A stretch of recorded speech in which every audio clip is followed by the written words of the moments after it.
성경 말씀을 봉독합니다. 창세기 39장 1절에서 6절까지입니다. 요셉이 이끌려 애굽에 내려가매 바로의 신하 시위대장 애굽 사람 보디발이 그를 그리로 데려간 이스마엘 사람의 손에서 그를 산이라. 여호와께서 요셉과 함께 하심으로 그가 형통한 자가 되어 그 주인 애굽 사람의 집에 있으니 그 주인이 여호와께서 그와 함께 하심을 보며 또 여호와께서 그의 범사에 형통케 하심을 보았더라.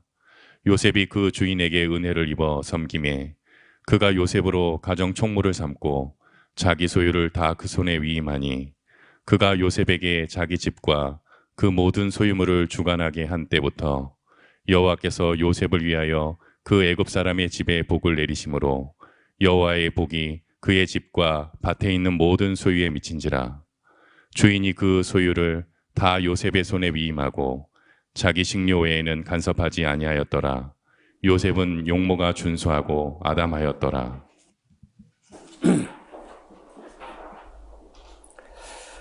네, 요셉 이야기는 어려서부터 신앙생활 오래 하신 분들은 수도 없이 아마 들어오셨을 겁니다.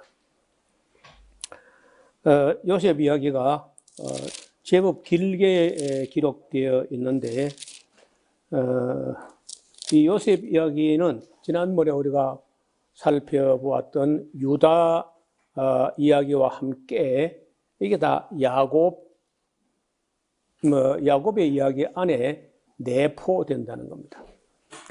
그래서 이제 애굽으로 간 이후에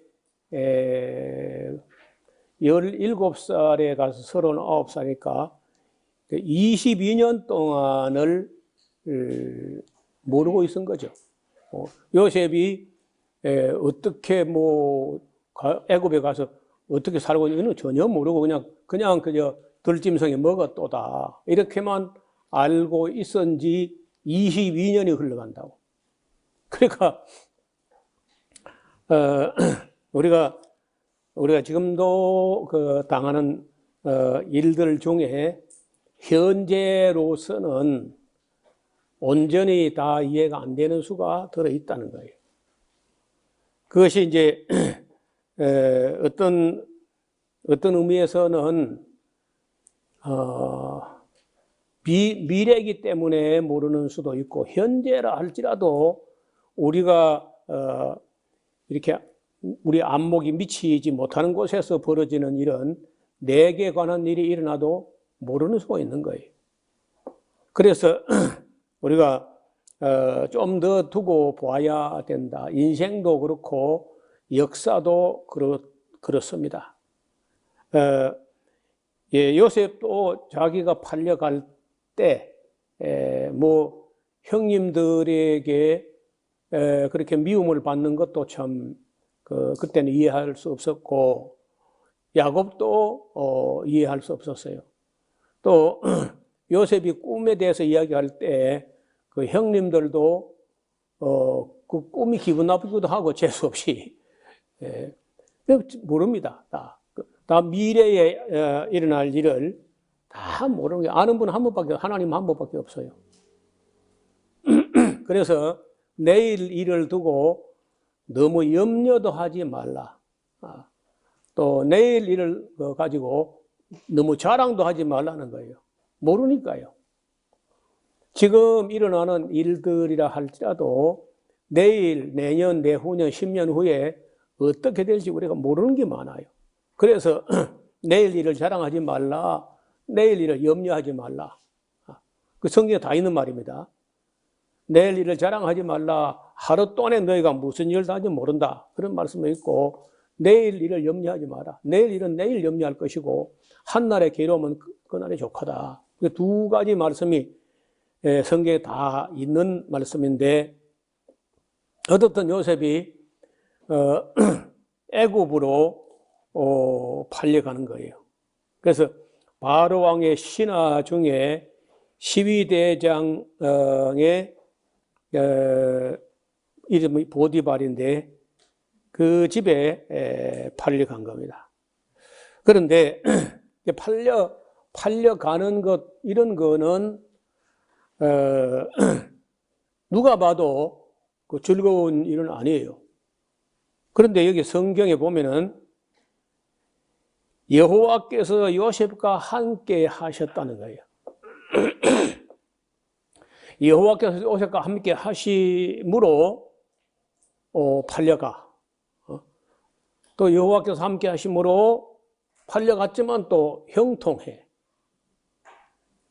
그리고 팔려갔기는 하지만 형님들로부터는 미움을 받으나 가는 곳곳마다 또 요셉은 은혜를 잊게 돼요.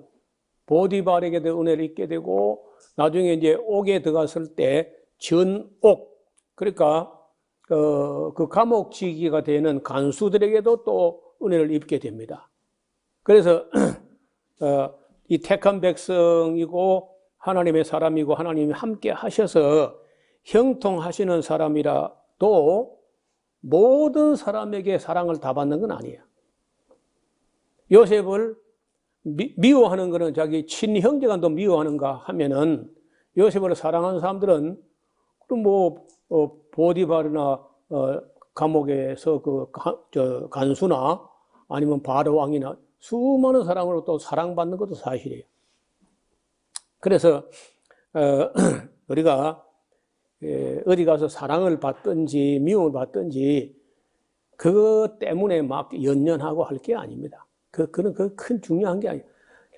그 바울이 자기는 아름다운 이름과 욕된 이름으로 말미암는다.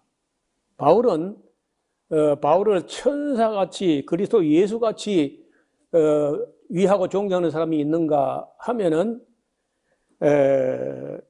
천하에 퍼진 연병이요 나사렛 이단의 괴수라고 이렇게 바울을 표명하는 사람도 있는 거예요. 모든 사람으로부터 다 사랑받고 존경받는 거 어려워요. 그렇게 기대해서는 안 되고 어떤 사람들은 저와 여러분을 미워할 수 있어요. 여러분 지금도 제가 진리에 대해서는 양보하지 않고 쓴소리 그런 좀 부담되는 얘기를 하니까 어떤 사람은 이를 갈면서 미워하는 사람이 있습니다. 그리고 어떤 사람도 또 겁나게 좋아하는 사람도 있어요. 그러니까 이런 걸 두고 너무 연연할 필요가 없다는 거예요. 사도 바울은 이런저런 욕을 먹으면서 존경을 받으면서 할 때 너희에게나 다른 사람에게 판단받는 것이 내게는 지극히 작은 일이다. 나도 나를 판단하지 아니하노니 나를 온전히 판단할 수 있는 분은 주님밖에 없다 하고 넘겨버려요. 누가 막 이런저런 말 한다고 그때는 잠 못 자고 그럴 필요 없습니다. 여러분 남이 되지 않은 소리 하는 것 때문에 우리가 잘못되면 남의 손에 있는데 왜 잠을 못 자요? 잠 잘 자고 밥 잘 먹고 심지어 하나님이나 예수님까지도 오해하고 욕하는 것이 세상이라는 건데 하물며 우리겠어요? 요셉도 친형제간들도 다 미워해. 그런데 또 요셉을 사랑하는 사람들은 어디 가도 있다는 것도. 여기 그 이야기가 지금 39, 40장 쭉 나오면서 여러 번 나오는 말이 여호와께서 요셉과 함께 하심으로 요셉이 형통했다고. 형통했는데 감옥에 들어가. 형통했는데 애굽에 팔려가. 형통했는데 형제들 손에 미움을 받아요. 그래서 사람들이 우리에게 사람들은 우리를 물론 좋아하고 하면 좋겠지만은 다 그럴 수는 없습니다. 요셉 같은 사람도 바울 같은 사람도 좋아하는 사람도 있지만은 지극히 미워하는 사람도 있다는 거예요. 예수님요. 예수님은 한편 강도 말대로 예수님 하신 말이나 하신 일은 옳지 않은 게 없어. 근데 예수님 미워하는 사람들은요, 굉장히 미워해. 얼마나? 죽여버릴 만큼. 그래서 사람들의 평가라든 이런 거는 그리 중요한 건 아니다는 거예요. 뭐 신경이 쓰일 수도 있죠. 그러나 그런 거는 그리 중요한 거예요. 하나님께서 저와 여러분을 어떻게 보고 계시는가, 그것만 중요한 것이지, 사람들이 뭐 이러쿵 저러쿵 하는 거, 그런 거는 뭐 별로 수혜칠 가치가 없다는 거예요. 2절에 여호와께서 요셉과 함께 하심으로 그가 형통한 자가 되어 그 주인 애굽 사람의 집에 있으니 그 주인이 여호와께서 그와 함께 하심을 보며 요셉의 행사, 요셉이 살아가는 삶을 보고 그 보디바라고 하는 시위대 대장이 하나님이 함께 하는 것 같다는 거야. 요셉 하는 걸 볼 때. 그 불신자 타국 사람이 요셉의 삶을 보면서 저 사람의 삶 속에는 하나님이 함께 하는 것 같다. 이렇게 본다는 거예요. 이게 진짜 선교야. 함께 하시며 또 여호와께서 그의 범사에 형통케 하심을 보았더라. 요셉이 그 주인에게 은혜를 입어 섬김에 그가 요셉으로 가정 총무를 삼고 자기 소유를 다 그 손에 위임했습니다.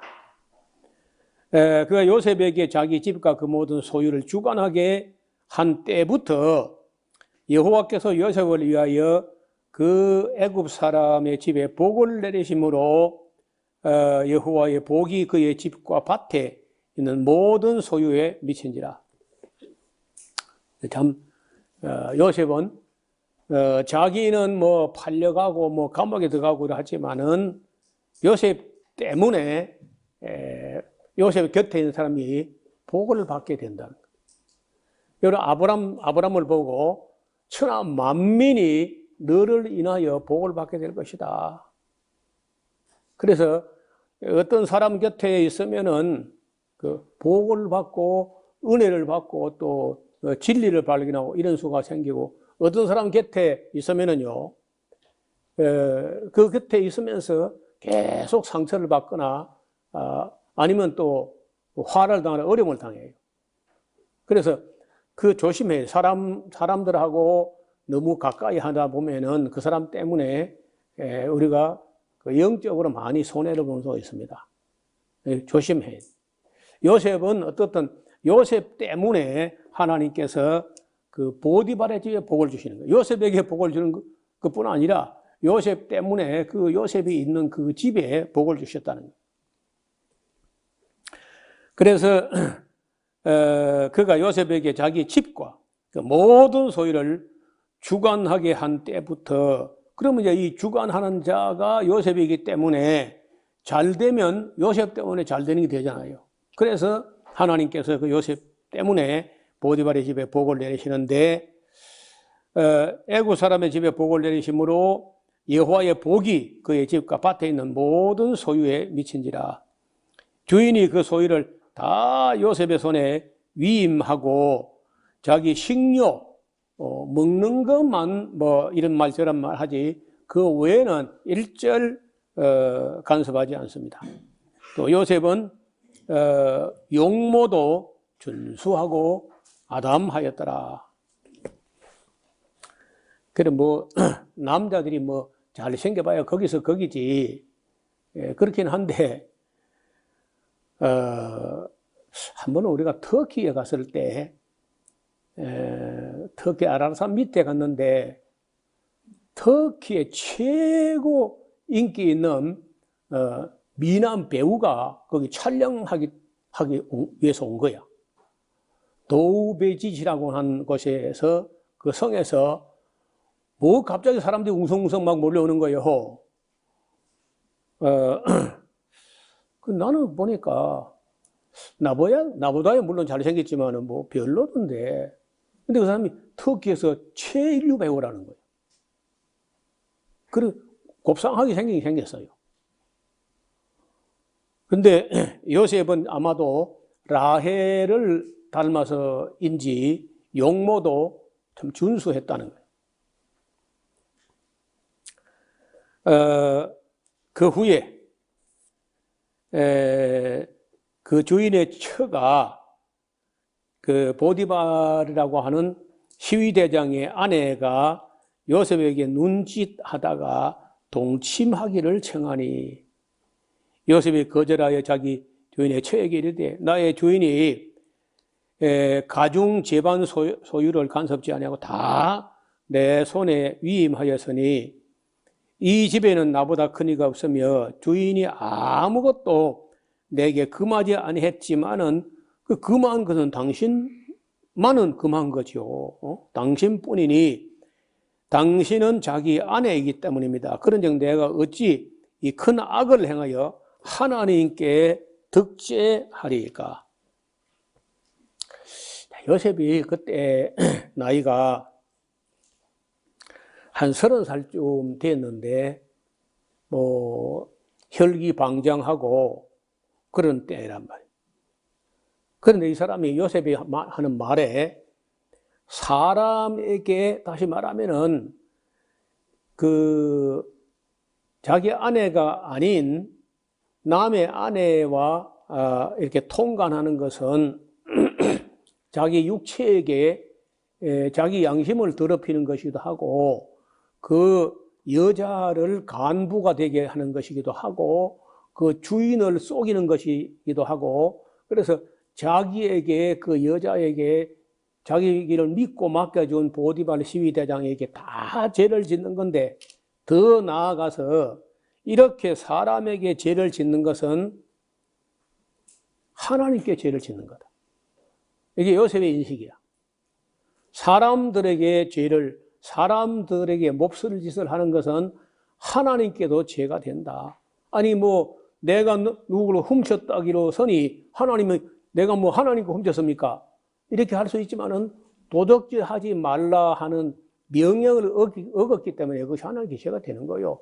간음하지 말라 하는 그 계명을 어기게 되면 그런 계명이 없을 때라 할지라도 그게 옳지 않기 때문에 훗날에도 계명을 만든 거 아니야. 그 바로 하나님께 죄를 짓는 거예요.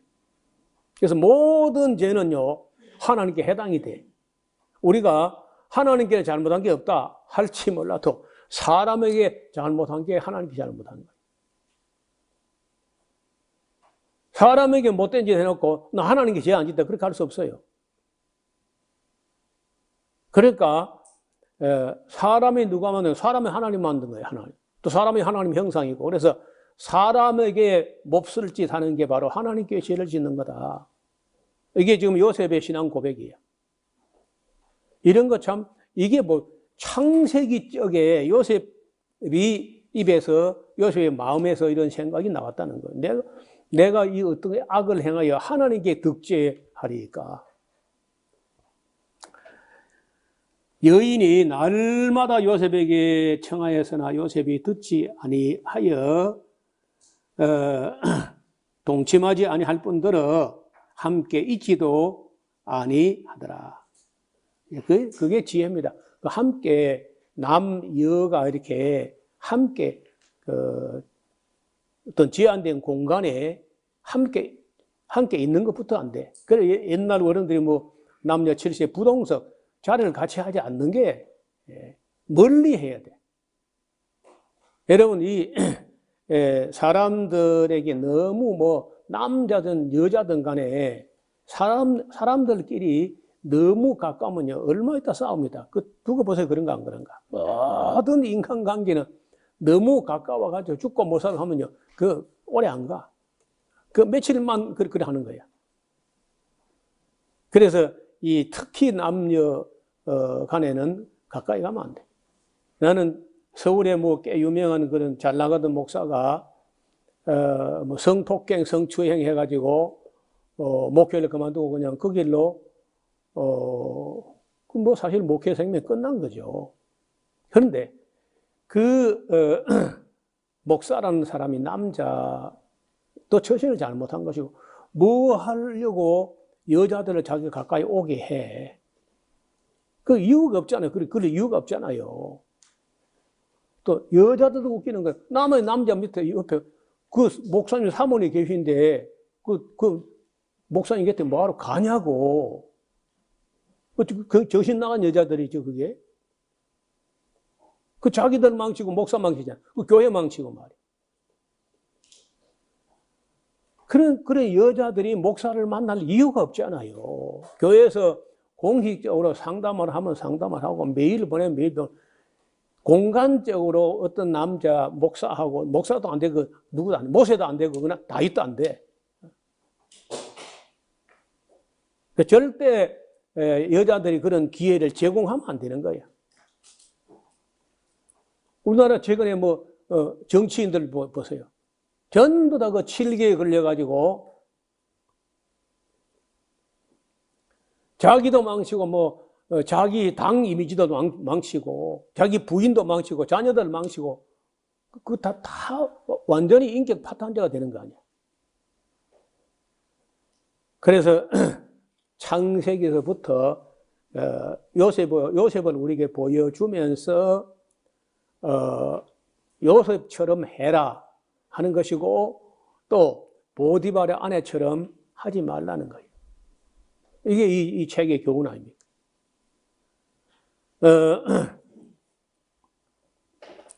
그러할 때 요셉이 그 일이 있어서 사무하러 그 집에 들어갔더니 그 집 사람 하나도 거기 없었더라.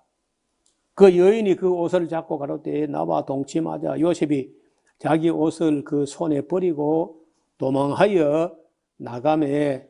그러니까 요셉이 그 옷을 자기 손에 버려두고 도망하여 나감을 보고 그 집 사람들을 불러 그들에게 이르되 보라 주인이 히브리 사람을 우리에게 데려다가 우리로 희롱하게 하는도다. 그가 나를 급간하고자 내게로 들어오기를 내가 크게 소리 질렀더니 그가 나의 소리 질러 부름을 듣고 그 옷을 내게 버려두고 도망하여 갔느니라. 입에 침도 안 바르고 그 옷을 곁에 두고 자기 주인의 집으로 돌아오기 기다려 그 말로 그에게 고하여 가로되 당신이 우리에게 데려온 히브리 종이 나를 희롱코자 내게로 들어왔기로 내가 소리 질러 불렀더니 그가 그 옷을 내게 버려두고 도망하여 나갔나이다. 주인이 그 아내가 자기에게 고하기를 당신의 종이 내게 이같이 하였다는 말을 듣고 심히 노한지라. 이에 요셉의 주인이 그를 잡아 옥에 넣으니 그 옥은 왕의 제수를 가두는 곳이더라. 보통 제수들이 아니고 바로 왕에게 범죄한 어떤 반역자들 급 정치범 중에 상당히 이제 비중 있는 정치범들 이런 사람들을 감금하는 곳입니다. 요셉이 옥에 갇혔으나 여호와께서 요셉과 함께 하시고 그에게 인자를 더하사 전옥에게 은혜를 받게 하셨다. 참 놀랍잖아요. 이렇게 됐는데도 이게 여호와께서 요셉과 함께 하시고 21절에 여호와께서 요셉과 함께 하시고 그에게 인자를 더하사 또 감옥에 있는 그 간수 전옥들에게 은혜를 받게 하신다. 전옥이 옥중 죄수를 다 요셉의 손에 맡김으로 그 집안 사물을 요셉이 처리하고 전옥은 그의 손에 맡긴 것을 무엇이든지 물어보지 아니하였으니 이는 여호와께서 요셉과 함께 하심이라. 여호와께서 그의 범사에 형통케 하셨더라. 여호와께서 함께 하시고 은혜를 베푸시고 범사에 형통케 하시는데 감옥에 가. 누명을 쓰고. 이게 뭐냐? 이게 다 꿈이 이루어져가는 과정이라는 거예요. 오늘 제목이죠. 요셉이 꾸었던 꿈이 이루어져가는 과정이라는 거죠.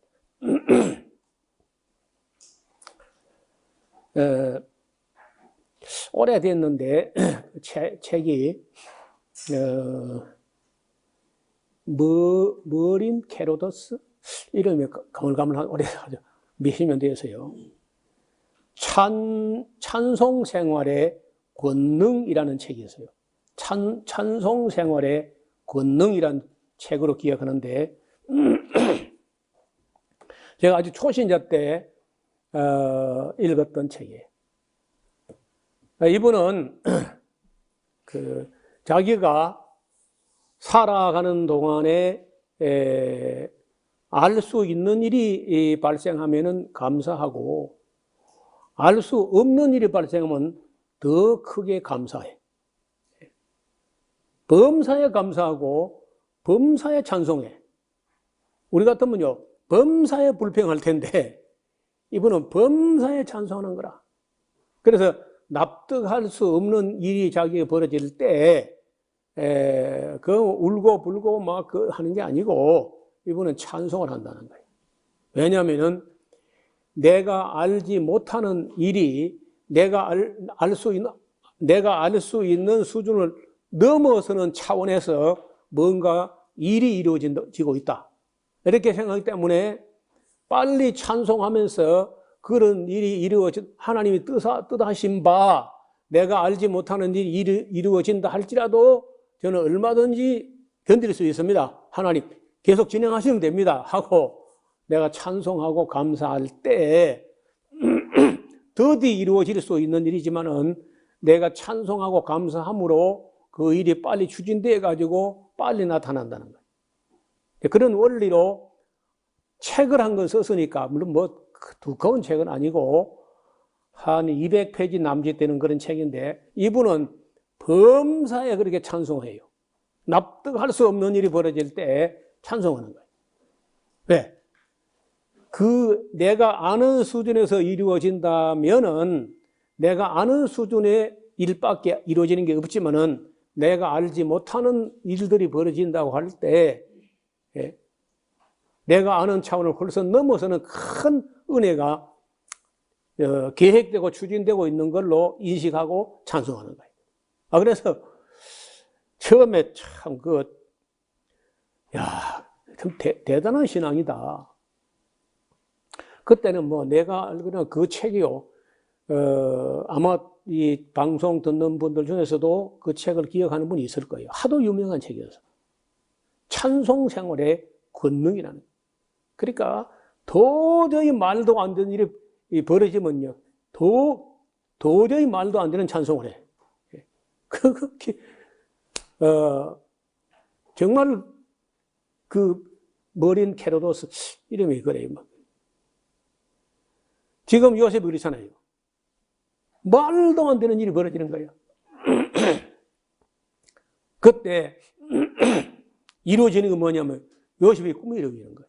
자기 상상을 넘어서는 꿈이 이루어지는 과정이기 때문에 감사한다. 여러분, 그 감옥에 들어갔는데 그 감사 되겠어요, 그게? 그것도 억울하게 누명을 쓰고.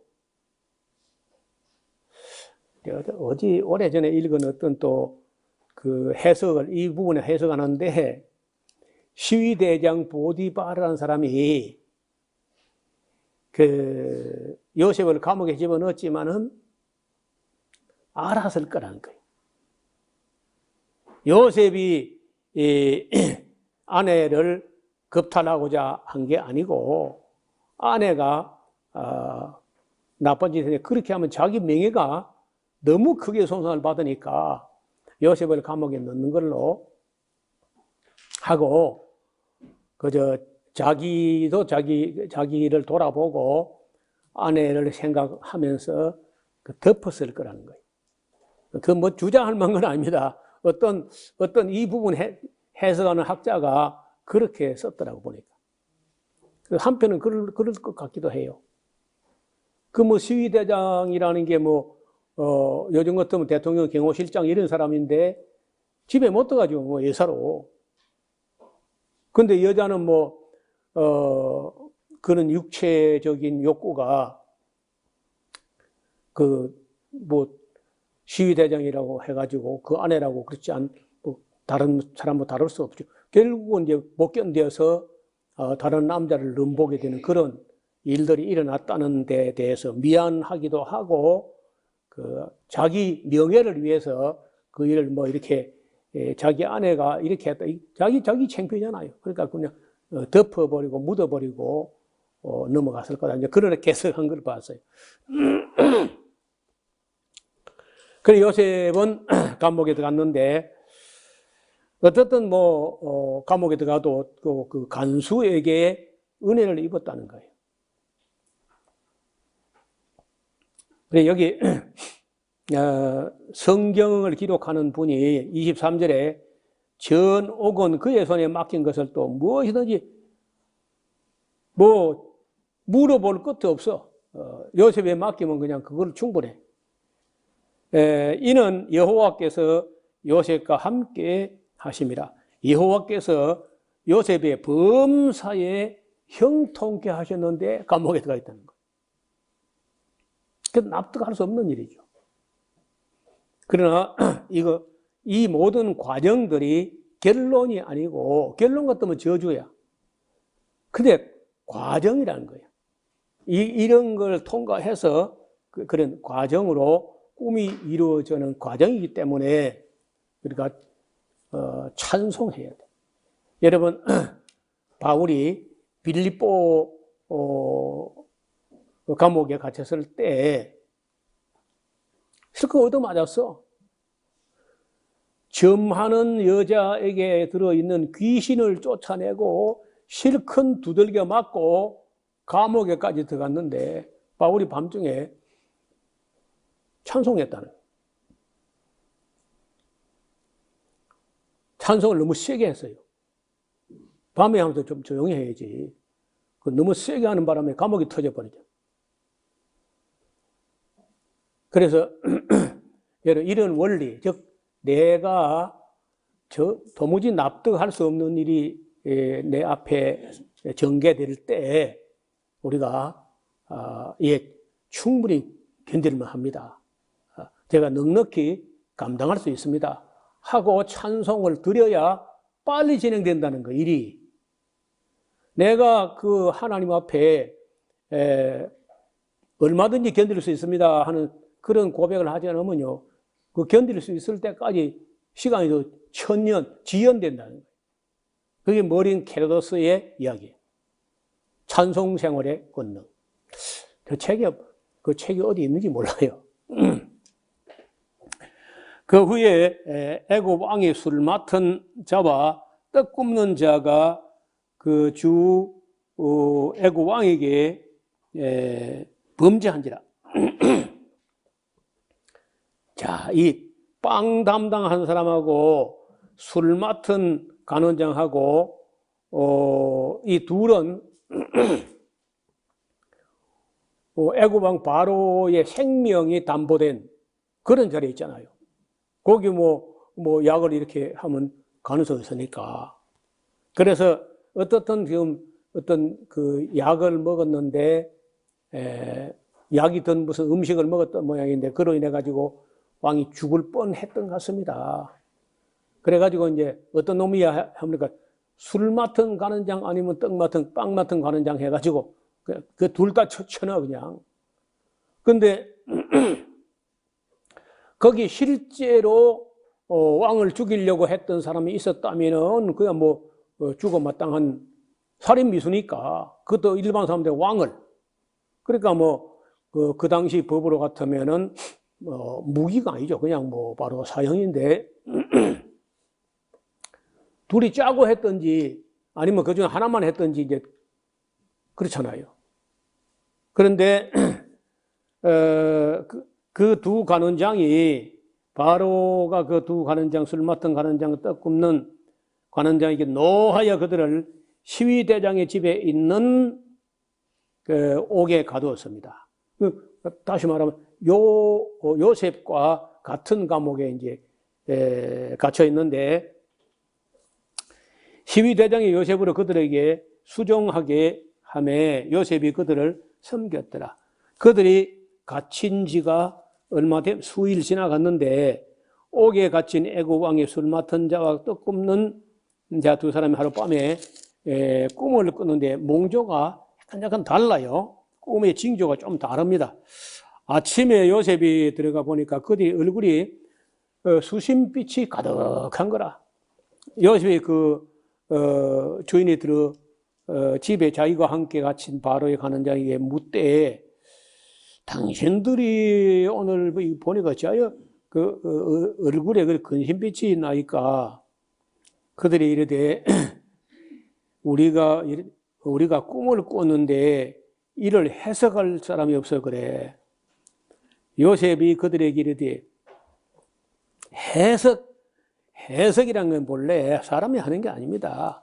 그 해석은 하나님이지 아니합니까? 청건대 그 꿈을 내게 이야기해봐요. 술 맡은 관원장이 그 꿈을 요셉에게 말하여 그러되 내가 꿈을 꾸는데 보니까 내 앞에 포도나무가 있더라고. 그 나무에 세 가지가 있고 싹이 나고 꽃이 피고 포도송이가 익었어. 그 내 손에 바로의 잔이 있기로 내가 포도를 따서 그 즙을 바로의 잔에 짜서 그 잔을 바로의 손에 드렸지. 요셉이 그에 대해 이 해석은 이렇습니다. 세 가지가 났다는 것은 사흘을 말하는데요. 지금부터 사흘 안에 바로 왕이 당신을 부를 거요. 그래서 당신의 머리를 들고 당신의 전직을 회복하리니 당신이 이 왕의 술 맡은 가는 자가 되었을 때 하던 것 같이 바로의 잔을 그 손에 받들어 바치게 될 겁니다. 그리고 당신이 뜻대로 되거든 득이하거든 나를 생각하고 내게 은혜를 베풀어 내 사정을 빠르게 구하여 이 집에서 나를 건져내소서. 그 좀 무리한 부탁이죠. 그 청탁도 아니고 말이에요. 그리고 죄를 지었는데 술 맡은 간원장 이제 막 복직된 그 신분에 무슨 재주로 요셉을 거기서 나오게 해요. 그러나 마나 이제 요셉은 억울하니까 혹시 그래 부탁을 해본 거예요. 나는 히브리 땅에서 끌려온 자요. 여기서도 옥에 갇힐 일은 하지 않았습니다. 여기 반대로 빵 굽는 관원장이 그 해석이 좋게 나온 걸 보고 요셉에게 이르되 나도 꿈에 보니까 말이야 흰떡 세 강주리가 있더라고. 내 머리 위에 말이야. 그 강주리에 바로를 위하여 만든 각종 구운 식물이 있는데 새들이 내 머리의 강주리에서 그것을 먹더라. 요셉이 대답하여 그러되 그 해석은 역시 이렇습니다. 세 강주리 역시 사흘을 말합니다. 지금부터 사흘 안에 바로가 당신의 머리를 끊고 당신을 나무에 달 겁니다. 새들이 당신의 고기를 뜯어 먹을 거요. 그렇게 이제 해석을 했어요. 보니까 이제 제 3일이 바로의 탄생일, 생일. 바로가 모든 신하를 위하여 잔치를 하는데 술 맡은 관원장, 떡 굽는 관원장으로 머리를 그 신하들 중에 들게 하니라. 바로의 술 맡은 관원장은 전직을 회복하며 그가 잔을 바로의 손에 받들어 드렸고 떡 굽는 관원장이 결국 목이 매어 달리니 요셉이 그들의 해석한 같이 되었습니다. 그러나 술 맡은 관원장이 요셉을 기억지 않고 잊었더라. 사람은요 자기가 좋으면 그만이야. 남이 한번 죽든 말든 간에 사람이 그래요.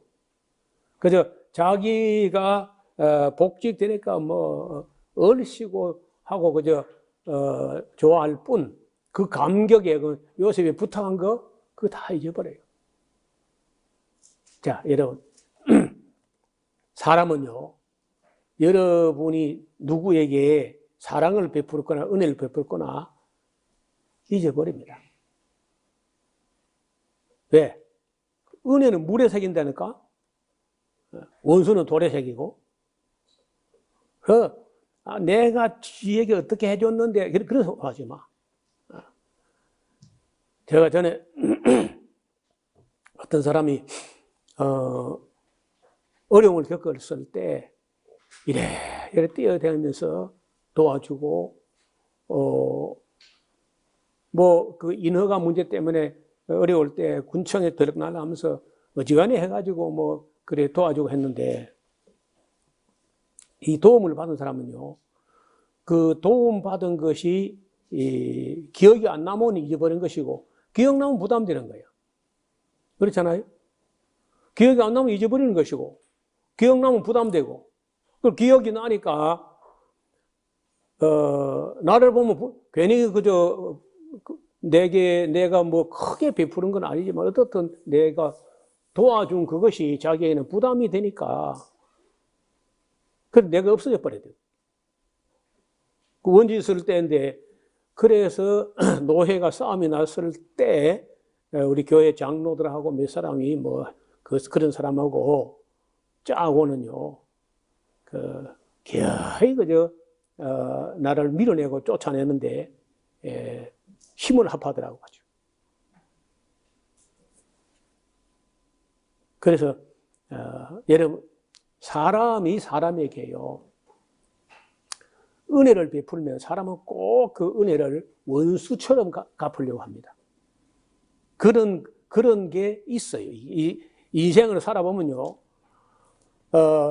준 것도 없고 받은 것도 없고 하면은 그런 게 없을 수도 있어요. 그런데 정말 은혜를 받은 사람은 그 은혜를 갚을 수는 없으니까 원수로 만들어 가지고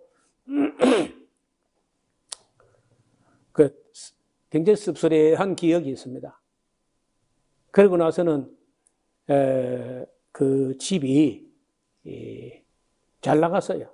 그 인허가 문제가 뭐 해결돼 가지고 사업을 했는데 사업을 해서 돈이 잘 벌리는 거예요.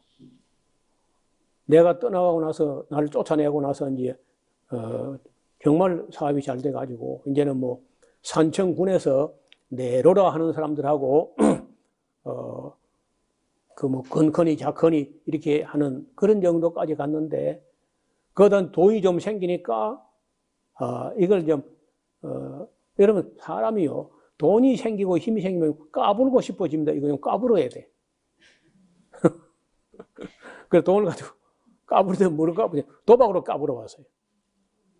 여러분 도박하는 사람들이 다 짜고 합니다. 팀들이 있어가지고. 그래서 개인은 100전 100패야. 100전 99패. 앞에 한 번은 저저 짜고 치는 것들이 나머지는 이제 걸려들었다 싶으면 그때는 끝까지 다 이제 끝장을 보는데 도박해가지고 그 사업체 다 날라가 버리고 가정은 파탄나고 부인하고 헤어져 이혼해가지고 행방불명이에요. 그 사람이 해놓은 그 일들은 아직도 명동 제일 높은 집에 여기 서울 명동 말고 여기 산청 명동이 있다니까. 그래서 지금 10몇 년째 흉과처럼 그렇게 벌어져 있는 걸 볼 수 있어요. 그러니까 은혜를 원수로 갚으려고 하는 그런 모습이었는데 지금도 그거 지나가면 마음이 씁쓸해요. 그래요. 그래서 정말 사람들은 그 은혜 같은 거는 잊어버립니다. 또 은혜를 여기지 않는 경우도 있고 또 은혜를 여기면 부담스러워하고 그걸 원수로 갚아가지고 은혜 안 되게 만들어버려요. 자, 그런 걸 우리가 보통 배은망덕이라고 그래요. 왜 그런 말이 나왔겠어요? 오래전부터 있던 일이야. 창세기부터 있던 일이야. 사람들이 은혜 받으면 잊어버립니다. 그럴지라도 슬퍼하거나 노여하지 말라. 사람이 그래. 그게 타락한 인간이라는 게 그 사람만 그러냐. 우리도 별 수가 없어요. 거기서 거기야. 우리가 뭐 여기 술 맡은 간원장 세상에 그럴 수가 있나 하지만 그럴 수 있습니다. 그런 게 인간이라는 거예요. 그래서 우리 성경을 보면요. 너무 진솔하게 기록해놨어. 정말 사람 심리를 지금 3,000년 전이나 4,000년 전이나 2,500년 전이나 지금이나 별 차이도 없어요. 인간의 본성과 그 본질의 실존적인 그런 그 존재 양식은요, 큰 차이가 없다는 거예요. 자, 41장은 다음 시간에 보겠습니다. 하나님 아버지, 하나님의 사람 요셉이 하나님께 은혜를 입었지만은 형님들에게 미움을 받아서 팔려가게 되고, 또 보디발이라는 시위대장으로부터 은혜를 입었지만 그 부인 때문에 또 감옥에 들어가게 되고, 감옥에 들어갔으나 전옥에게는 은혜를 입었지만은 그의 은혜를 받았던 술 맡은 관원장은 요셉이 부탁을 다 잊어버리는 그런 모습을 볼 수 있습니다. 하나님 아버지, 사람들이 우리의 일을 생각지 아니하고 잊어버린다 할지라도 슬퍼하거나 노여워하지 아니하고, 또 우리 앞에 납득할 수 없는 그런 일이 벌어진다 할지라도 찬송함으로 하나님께서 일을 속히 진행시킬 수 있는 그런 정말 범사에 감사하며 기뻐하며 알 수 없는 일이 벌어질 때 더 높이 찬양하는 그런 성숙한 대로 나아가게 하여 주옵소서. 예수님 이름으로 기도드리옵나이다. 아멘.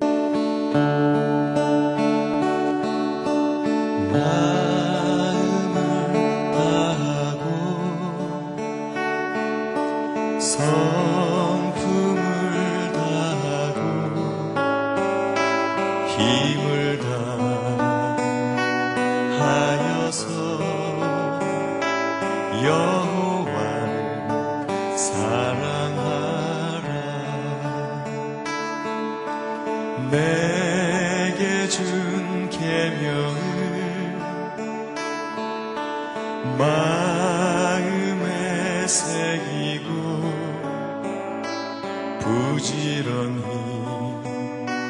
부지런히 이웃에게 전하여라. 그러면 내가 짓지 않은 그 집을 주리라. 내가 심지 않은 과실을 먹게 하리라.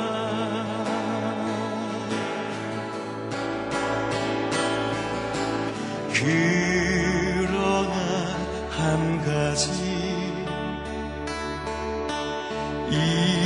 잊지는 말아라. 죄인된 우리를 구원하신 여호와